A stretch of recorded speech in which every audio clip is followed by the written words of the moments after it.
A glass cannon is a Pokemon that is all in on offense. These Pokemon tend to have very high speed and great offensive stats, but extremely low defenses and HP. They're all about hitting you fast and getting KOs, but if they get hit, they will likely perish immediately. This is a fun archetype of Pokemon to use that actually tends to be pretty good competitively. Why don't we take a look at some examples of glass cannons throughout the years and the different forms they can take in competitive singles Pokemon. I think the most classic and iconic example of a glass cannon in competitive Pokemon is Alakazam, a Gen 1 Pokemon, known for its great speed and special attack but poor defenses. Interestingly though, the glass cannon status of Alakazam came into effect more in later generations, because in Gen 1 I would argue that glass cannons don't really exist, and the reason for that is because of the special stat. In Gen 1, special attack and special defense were combined into one stat, so great special attackers tended to be really bulky because high special attack meant high special defense at the same time. So Alakazam had a massive special defense in Gen 1 effectively.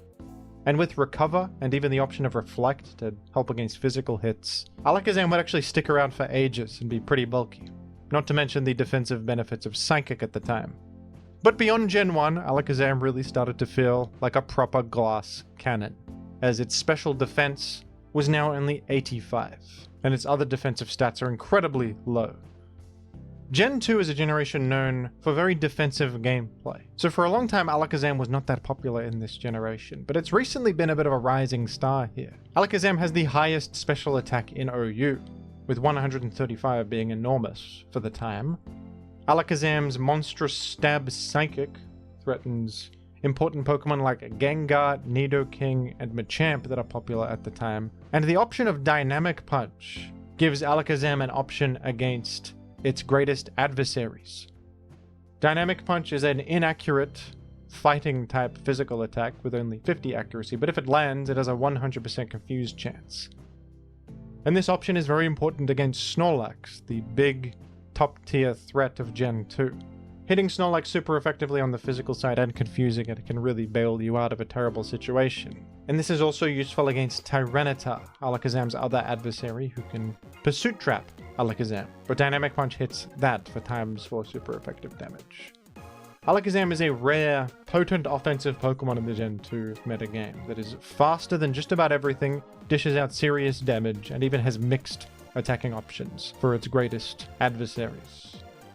But of course, I'm sure most of you know Alakazam for its excellence in the Gen 5 OU metagame. This is its most famous generation where it became a top-tier force of offensive dominance. Alakazam is one of the best Pokemon in Gen 5 OU, and that's all because of its new ability that it received, Magic Guard, one of the strongest abilities in the whole game. This ability grants a complete immunity to all indirect damage, which gives Alakazam so much more leeway to overcome its poor defenses. Since it's not getting chipped down by entry hazards, it's not getting affected by things like Toxic or Burn, and it's not getting affected by Sandstorm, it is so much safer to switch in. And it's so much easier to output offense when you're not worried about being chipped down by residual damage. And I think Alakazam in Gen 5 is a very true example of a glass cannon in Pokemon. It feels like Alakazam will die in a single hit to absolutely everything. Even special attacks. It does have a decent 85 special defense, but with such low HP and the high power of special attacks in this generation, like water moves boosted by rain and the powerful Draco Meteor, Alakazam is scarcely surviving anything. You expect Alakazam to die in one hit to everything. For that reason, Alakazam's most common item is the Focus Sash, an item that allows you to survive a one-hit KO on just 1 HP and then be consumed. This basically gives Alakazam one more chance to click an attack or do something in a battle, and it's a very good item on this Pokemon because it's easy for the Sash to be maintained. This effect only procs when Alakazam is at full health, and Alakazam stays at full health often since it's never chipped down by hazards or sandstorm damage. Alakazam also received one of the strongest Mega Evolutions. Mega Alakazam has monstrous stat increases up to 175 base special attack, which is ludicrous, and an incredible 150 base speed as well. Yet it is still a glass cannon in this mega form with incredibly low HP and defense. It has a bit higher special defense, but with the low HP, it's still barely going to be able to tank any special hits either. When Alakazam Mega Evolves, it gains the new ability Trace, which is a great ability that copies the enemy's ability. There's many interesting applications, like copying Flash Fire to be immune to fire moves, copying Swift Swim to outrun rain-boosted Pokemon, etc. Many beautiful ways to utilize Trace. Mega Alakazam was really prominent in Gen 7 OU in particular, due to the fact that Tapu Lele was such an excellent ally. Some of these glass cannons can have an issue with priority attacks. Yes, they are fast, but priority attacks will occur even before they can act, and often threaten them considerably since their defenses are so terrible. But Psychic Terrain grants priority immunity to all grounded Pokemon, and is perfect alongside Mega Alakazam, who not only benefits from that effect of Psychic Terrain, it also benefits straightforwardly from the bonus Psychic type damage that the terrain provides. This combination made for a incredible strategy in Gen 7 OU. Alakazam is no longer in the game in Gen 9, but it's interesting to think about how it would fare in this metagame. I actually think it would be alright. Even though Mono Psychic is a really bad typing in Gen 9, Alakazam still has so much going for it, with its great speed tier and special attack, even for Gen 9 standards. Magic Guard is also a timeless ability that would really help out in the spikes stack-centric metagame of Gen 9.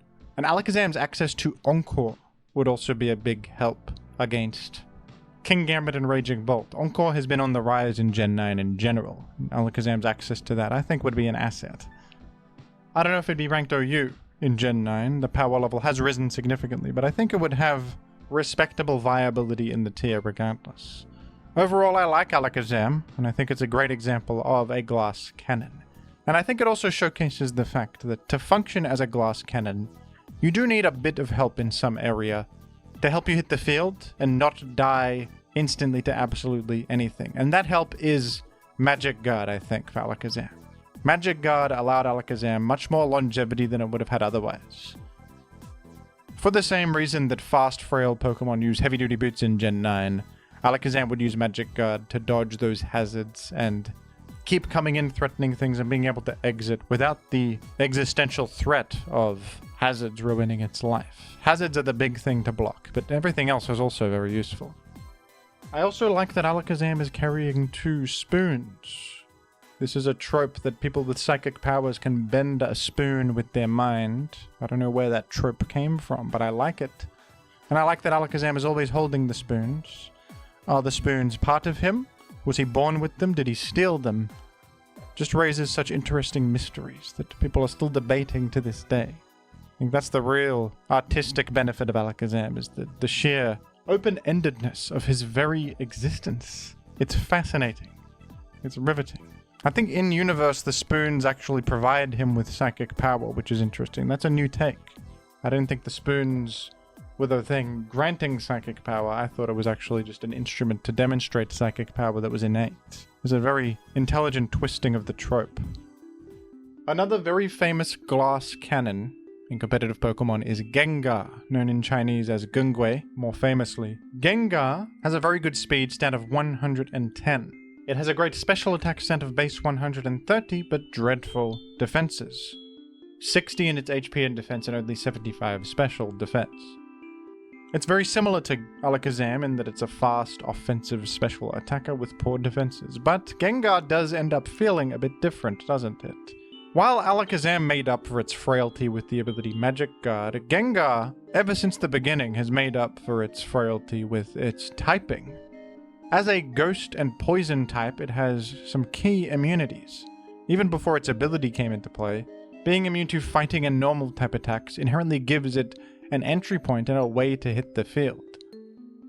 Immunities are often crucial for glass cannon Pokemon for this reason. They get the most out of them, I would argue, because they need opportunities to hit the field more than anything. And Gengar absolutely has that. And the poison typing offers immunity to being poisoned, which comes in handy. And in Gen 3, of course, Gengar was granted another immunity in the form of the ability Levitate, which grants ground immunity and also immunity to spikes damage. In Gen 3, Gengar kind of feels like Gen 5 Alakazam, in the sense that Levitate dodges spikes, and there is no stealth rock in the game, so Gengar is effectively immune to hazards. Despite being so frail defensively, sometimes Gengar doesn't feel frail in Gen 3 because it has so many good ways to hit the field, and the threat of it hitting the field is also so powerful. Gengar makes it a risk to click the move Explosion, because if Gengar comes in on Explosion, you die. Gengar can also block Rapid Spin from happening, get an entry point and use that for offensive momentum. And even clicking Earthquake is a risk when Gengar's involved. Clicking Toxic is a risk when Gengar's involved. It can pivot in and threaten you directly. And Gengar also has access to Will-O-Wisp, a great status-inflicting move that simply applies Burn. Burn will halve physical damage output, meaning Gengar can actually survive a lot of hits thanks to Will-O-Wisp. Since Gen 3 is such a refined metagame as well, Gengar can EV itself specifically to live certain hits that it commonly has to take and not die, as if it has a Focus Sash before a Focus Sash existed. With just the right amount of defense, you can live key hits like a +1 Salaman's Hidden Power Flying, or a +1 Gyarados Hidden Power Flying, or an Aerodactyl Rock Slide. This is another thing that makes Gengar feel less frail than it actually is, because it has that safety net to live these particular hits. And even a 5% Gengar can be really valuable because of all its immunities. It's still threatening to deny your Explosion and block your Rapid Spin, pivot in on anything it's immune to, and use that pivot in for offensive pressure. In fact, I'd say Gengar is a great example of a functional glass cannon because it plays a bit like a trickster, using immunities to hit the field and use offense as defense almost. It's often hard to nail down Gengar because of its immunity to the spikes, and because it can simply exit the field whenever it's threatened and switch in whenever it's immune. If you manage to actually land a hit on Gengar though, it probably will die in the process, or at least get very close. It is frail, and if you call out a Gengar switch, or just find a situation where you're able to counterattack it, Gengar will pay the iron price. But that can feel hard to pull off sometimes. Gen 3 was the peak of Gengar's competitive excellence, where it's a top tier Pokemon. It is still ranked OU in multiple generations beyond Gen 3, but it never quite reached the same heights. In Gen 4, Gengar had to contend with the all-new Physical Pursuit as a result of the Physical Special Split, and it certainly can't really EV to live that one. It just deals too much damage and its defense is too low. Gengar felt much more like a glass cannon from Gen 4 onwards, where its frailty was more of a problem. In Gen 3, there's low base power moves and no Physical Pursuit, and less Ghost Stab to worry about. Gengar can get away with a lot in Gen 3, and it feels less frail as a result of the metagame around it. But from Gen 4 onwards, that was no longer really the case, and just about anything would threaten Gengar's life. Still an effective Pokemon though on the right team, due to the same advantages it had in Gen 3. The high speed and special attack, the good offensive move pool, access to Will-O-Wisp, and those useful immunities that give it clean entry points. The same is true in Gens 5 and 6. Gengar is not amazing, but it's OU ranked and it's a respectable enough Pokemon considering. Gengar also has a truly overpowered Mega Evolution. It might be the best Mega Evolution behind Rayquaza, to be absolutely honest. Mega Gengar is absurd, with unbelievable increases to its special attack and speed, and the new ability Shadow Tag, which traps the enemy and prevents them from switching out. That's the real kicker, and the real reason that it's so powerful is a trapping effect on a Pokemon this fast and offensively strong is just ridiculous, truly. I suppose you could still call this a glass cannon though. I mean, its defenses are not the best, but it's very easy to overcome glass cannon status when you are trapping the enemy, and they can't exit even if they want to.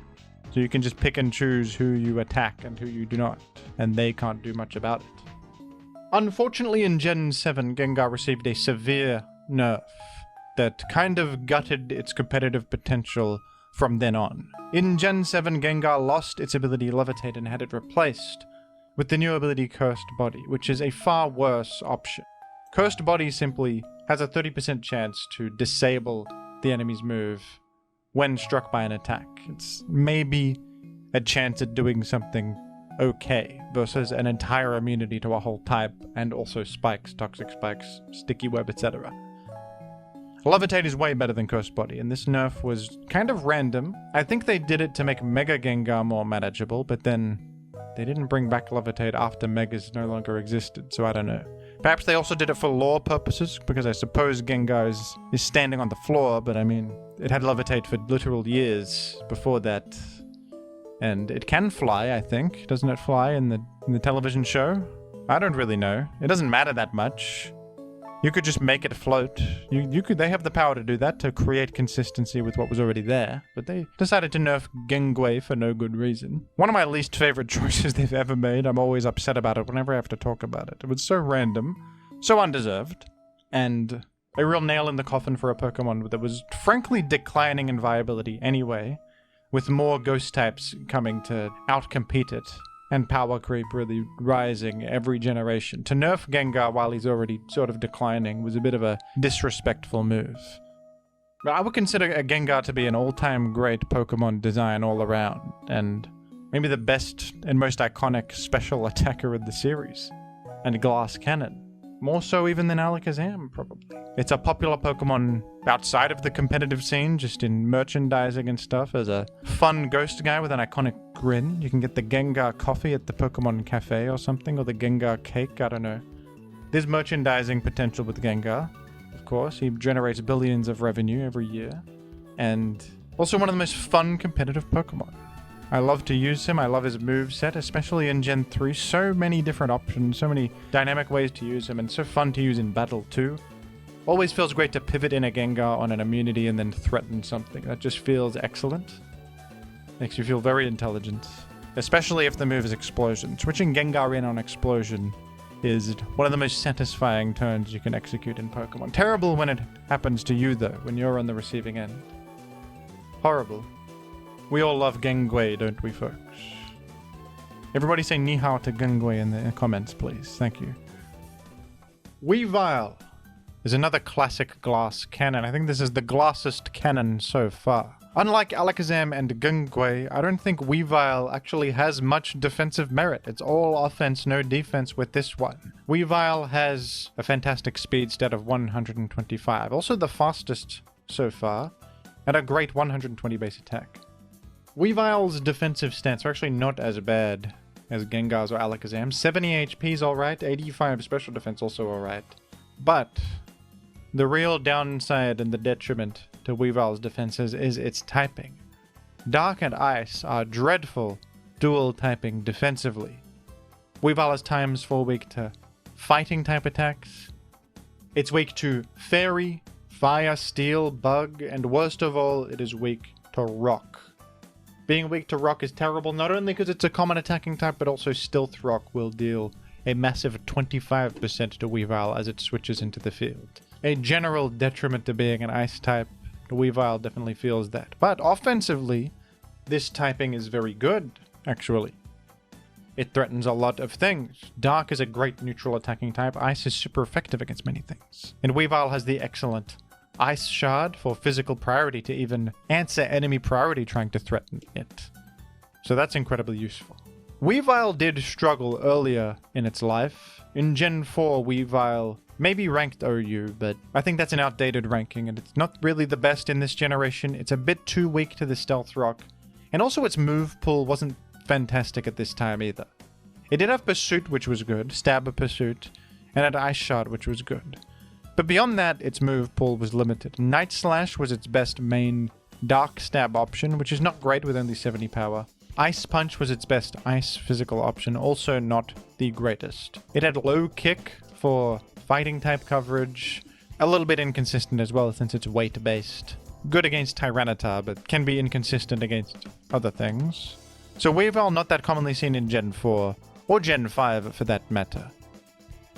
And I've also not even talked about the fact that Weavile's ability is kind of useless. It has Pressure, which means that enemies consume double PP against it. Kind of just useless on this Pokemon.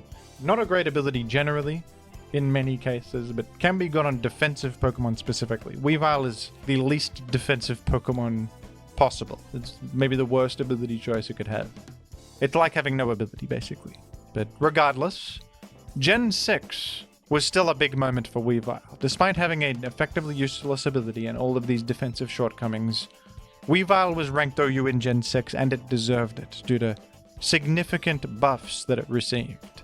The big one being access to the newly buffed Knockoff, which now has an increased power up to 65 and 1.5x damage while knocking off an item.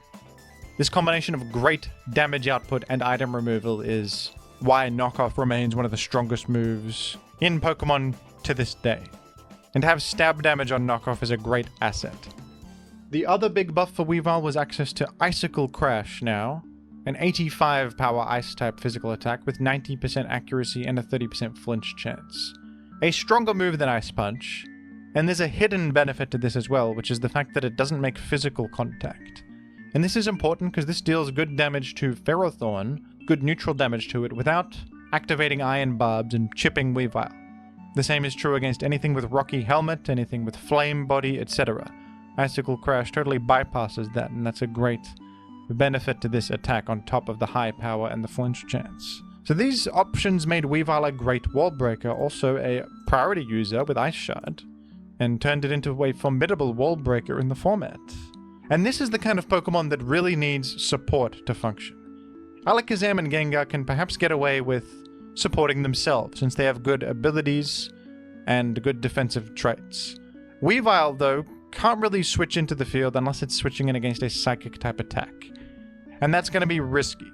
It's usually going to need to pivot in with the support of a defensive Pokemon like Gliscor using U-turn or something like that.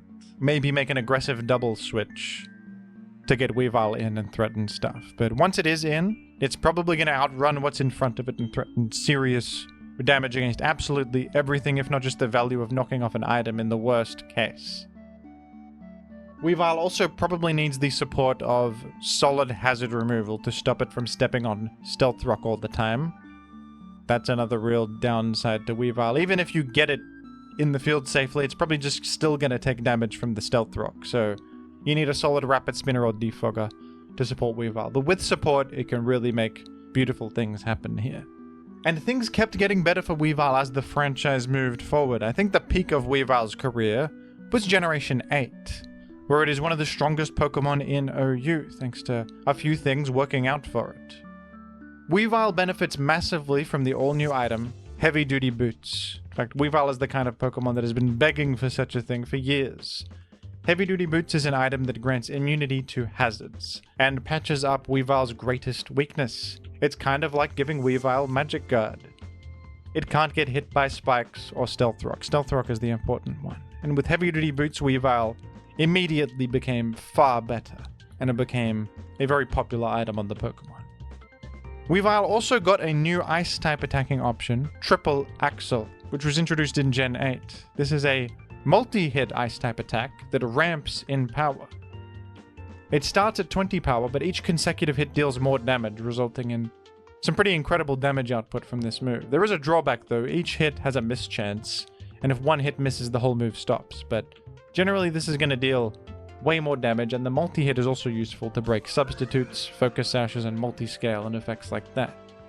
So this was a great buff for Weavile. Weavile also benefited from the fact that pivoting was getting much better in Gen 8. Gen 8 was a metagame where teleport was buffed to now have an in-battle effect, where it will simply switch out a Pokemon with negative priority. Sounds like a simple effect, but this changed the whole metagame and made Blissey able to pivot into things with negative priority, and Slowbro and other such Pokemon. With more defensive pivots available, it was easier than ever to get a frail breaker like Weavile onto the field safely. So with better teammates to support it, the new option of Triple Axle and the new option of Boots, Weavile skyrocketed in viability and potency, with probably its best generation of all time in Gen 8 OU. And in Gen 9, I believe Weavile is still quite good. It's currently ranked UU, but it has been OU ranked before by usage. It rises and falls in popularity, but all the same things that made it great in Gen 8 are still present here. Weavile is still very fast, even for the Gen 9 metagame. 125 speed is excellent. It has the boots, and it has some new pivoting defensive Pokemon that can assist it, like Alamamola with its flip turn, and Galarian Slowking with Chilly Reception to help Weavile hit the field safely. In the initial metagame, Weavile really suffered from the fact that it didn't get knockoff in the initial Gen 9 release. It only received that option back in DLC, so that was devastating. And there was also Chien-Pao running around for a while. Now a banned Pokemon, but for a decent while, Chien-Pao was legal, who was basically just Weavile, but better. Completely outclassing Weavile. It's just faster, more powerful, more damage output. Terrible news for Weavile then, but with Chien-Pao gone and receiving knockoff back, Weavile, I think, is viable in Gen 9 OU. And is seen fairly often, I think, in high-level teams. It's a solid Pokemon and a respected Pokemon still. And a true glass cannon. This is an example of a glass cannon that is not as self-sufficient, though. The biggest support Weavile needs is a way to switch in safely, through probably defensive pivoting allies. And that's a big difference between it and Alakazam. Although Alakazam and Gengar do also benefit from pivots, they're a bit more self-sufficient and a bit more sturdy against the elements. Weavile, though, cannot say as much. But I think it also goes to show the shifting viability in glass cannon type Pokemon as the years have gone on. This kind of Pokemon was terrible back in Gen 4 and 5 because it lacked the appropriate support. And also its move pool wasn't that good back then. But with enough buffs and enough metagame shifts around it to actually allow Weavile to function and abuse its greatest strengths, Weavile is now a good Pokemon. A glass cannon that struggles to hit the field on its own merits can be viable in the right circumstance, folks. I think I like Weavile, even though it's a very simple Pokemon. It doesn't have much moveset variety, it sort of has one job, to be fast and click attacks. But I think it's also intertwined with that type of Pokemon. When you think of a fast physical attacker, you probably think of Weavile. It's one of the first guys that comes to mind. And its Dark Ice type profile and the priority options it has and the breaking power are all things that a metagame needs, I would say.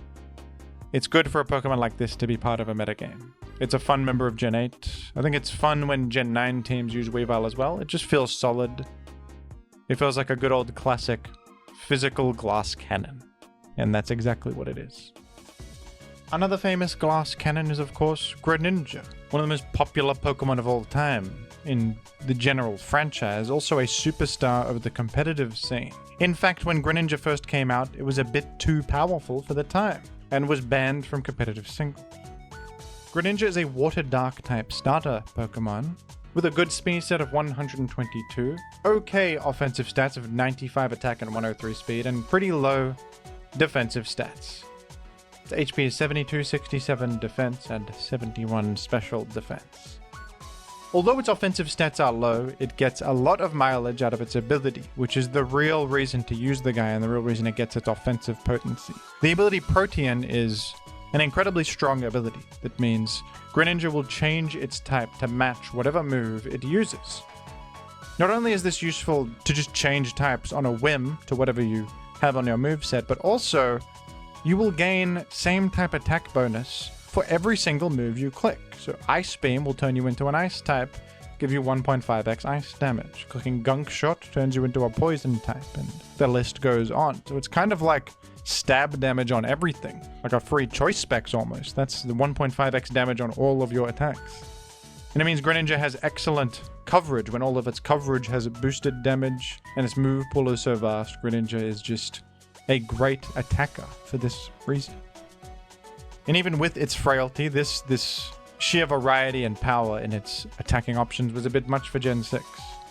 In Gen 7, though, it was first allowed in the OU format.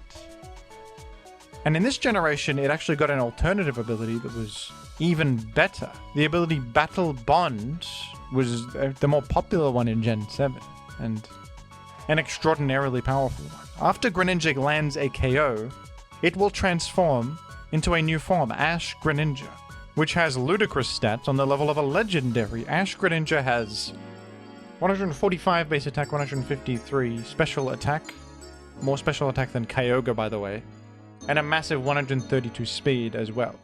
Its defenses are still very low.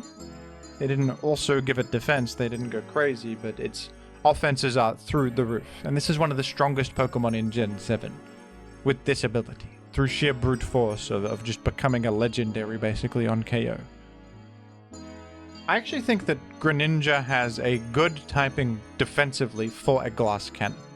Water has a lot of nice resistances. It resists water itself and ice and fire, which are common types that you can pivot in on. Greninja can pretty often find resisted hits to switch onto the field and then use that to pose a threat. And the dark typing also helps, granting psychic immunity and ghost resistance. If Greninja carries a Z move, it can also be a pivot in on knockoff, since Z moves cannot be knocked off and do reduced damage, plus it resists dark, being a dark type itself. So yes, Greninja is very poor defensively, but its typing does a significant amount of heavy lifting, I think, to allow it entry points. It does also still benefit from having defensive allies to pivot it onto the field, but Greninja is surprisingly good at switching in, taking a hit, and posing a threat. Despite this guy's dominance in Gens 6 and 7, Greninja is struggling a bit in the most recent generation of Gen 9, as both of its abilities have been nerfed pretty significantly.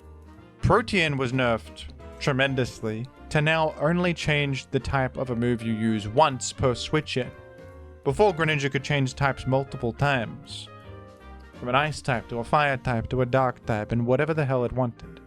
But now you activate Protean once and you have to switch out and back in to activate it again. It's a severe nerf to the ability, making it far worse. And Greninja also kind of suffers from the fact that there are new Protean users that compete with it. Cinderace has the ability Libero, which is identical to Protean, and Cinderace is a better Pokemon, generally. It has the superior utility of Will-O-Wisp and Court Change, a stronger physical move of Stab Pyro Ball, which conveniently doesn't activate Libero to waste it. It's a great fast pivot. Cinderace is far better than Greninja. There's also Meowscarada, who may not be ranked OU right now, but is also a good Pokemon with similar speed, but physical stab knockoff, the signature move Flower Trick, which is far better than what Greninja has access to. Triple Axle being such excellent coverage for it. Meowscarada also superior to Greninja overall as a Protean user. And not only was Protean nerfed, so was Battle Bond. Battle Bond no longer transforms this guy into the powerful Ash Greninja. It simply grants a once per game boost. After KOing a Pokemon, Greninja will receive +1 to its attack, special attack, and speed, which can be quite good, and this is the more popular ability on Greninja in Gen 9, more so than Protean. But as soon as you switch out, those boosts are gone and you can never get them again, whereas Ash Greninja was a permanent transformation into the new form. Battle Bond is not quite as permanent. I think I'm alright with these Greninja nerfs, to be honest. If there's a Pokemon that deserved a nerf, perhaps it was Greninja. The guy was ridiculous, in Gen 7 in particular, with both Battle Bond and Protean sets, meaning you can't even predict what the guy is going to do. And I've always hated the design of original Battle Bond, which just turns you into a guy with a lot of stats and deals overwhelming damage with Stab Hydro Pump specs in the rain. And it is kind of stupid and just clicking the big button. So I personally support these Greninja nerfs. Despite all that though, despite some distaste towards Greninja, I can't help but like the Pokemon. There's a reason I think that it's become so popular. It's a great visual design, a frog ninja with a tongue scarf. Greninja is undeniably extremely cool. And Protean, I think, even though it's really powerful, is an awesome ability design to change types on the fly, has so many fun applications. It's at least a unique way to be broken, and Greninja is semi-balanced with it, having low attacking stats for an OU ranked Pokemon, but this ability that grants it bonus damage. I think it felt okay. If Gen 7 OU only had Protean Greninja, I would be fine with it, I think. And if Gen 9 had a pre-nerf Protean only, I think that would also be alright, probably. I feel like a lot of people in the community have come to hate Greninja because of how popular it's become. And they do push it a lot now. They've leaned into its popularity, and it's got multiple different forms. Ash Greninja was kind of ridiculous to give to it. That's a bit of favoritism, for certain. And it also has a new Mega. So it had the Ash Greninja form, and it has a new Mega, which is kind of crazy to give it both of those things. But you also can't deny that this was a really fresh, fun, cool design, creative, and uniquely powerful. It was broken, but it was broken in a way that was truly unique, not just giving it a million stats, but having this ability that changes its type on the fly. I thought it was quite fun. So I personally am a Greninja supporter at the end of the day, I think. And I think the most recent addition to the Glass Cannon Hall of Fame in Pokemon would be Iron Valiant, the new Future Paradox form of Gardevoir and Gallade, fused into one being. And this Pokemon is actually a mixed attacker. Iron Valiant has a strong speed stat of 116, a high attack of 130, high special attack of 120, and below average defenses for Gen 9. I will say 74 HP and 90 defense is a cut above some other Pokemon on this list, but it's low for Gen 9 standards, and 60 special defense is also quite bad. This Pokemon, like all of the future Paradox Pokemon, has the ability Quark Drive, which grants a bonus to its highest stat if electric terrain is active or if it's holding a booster energy. And the booster energy is an item that's instantly consumed on switch in if Quark Drive or Photosynthesis is your ability. So it basically just gets a free boost to its highest stat, which will almost all of the time be speed, because that's the one it's going to get the most out of.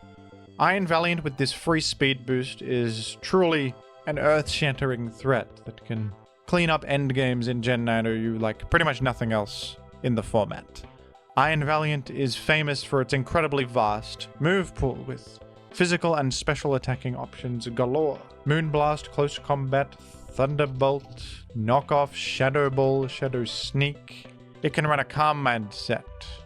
It can run all sorts of different Terra types. It has Psyshock to hit Clodsire for unexpected higher damage. It has Taunt and Encore as utility. A truly diverse individual with incredible options, and I think what makes Iron Valiant so excellent and makes up for its frailty is the fairy fighting typing. This is a great type combo both offensively and defensively. Iron Valiant does not take much damage from rocks as a result of the resistance. It is immune to dragon. It has a ×4 resistance to dark, and it's great at switching in against knockoff because as soon as it switches in, it consumes its item and takes less and is not worried about having its item knocked off. Plus, it ×4 resists dark, so knockoff is a perfect switch-in opportunity for this fella. Dark type attacks in general are a great switch-in opportunity, and so are bug type attacks. This typing means Iron Valiant can seriously make up for its defensive shortcomings with plenty of entry points. Now, I will say, as Gen 9 has matured as a metagame, I feel like it's been a bit adversarial to Iron Valiant. In many cases, Iron Valiant is the Pokemon to beat, and meta trends have led Iron Valiant to be a bit worse. The rise of Petulant, the rise of specific Iron Valiant answers like Tinkaton. Depending on the set, you may struggle against certain Pokemon like Galarian Slowking if you're lacking knockoff. The meta has certainly adapted to Iron Valiant quite well and became quite sturdy against it, but even with those developments, Iron Valiant is still a top threat in the format, still very excellent at what it does, and uses the unpredictability of its moveset to its advantage. Able to achieve surprise value, able to run options to cover things that may check it in other instances. It's inherently a Pokemon that can adapt to shifting metagame conditions because of all of its different options and having two viable attacking stats as well. I mean, early on in Gen 9, we saw a lot of Specs Iron Valiant, a lot of Calm Mind Iron Valiant. Then we saw the rise of Knockoff as an option. Different Terra types have emerged to check different things that have risen. Encore rose as an option as a response to Raging Bolt coming out, and also just the ever-presence of King Gambit, of course, and other things that use any boosting move or Sucker Punch or anything that can be punished by Encore. I personally think Iron Valiant is the best Paradox Pokemon design. It's my opinion. Some people think it's broken. I think it's certainly powerful, but it's a Pokemon that leads to fun team building, meta development, and Pokemon rise up to counter Iron Valiant, it rises up to counter them, and it leads to cool circular metagame development that I enjoy. I think it's designed well all around. Some of the future Paradox Pokemon kind of stink visually, but Iron Valiant is cool with combining elements from both Gallade and Gardevoir and having this epic blade weapon. I don't really know what it is, a double blade, but it's fun, it's cool, it's got a space texture on it.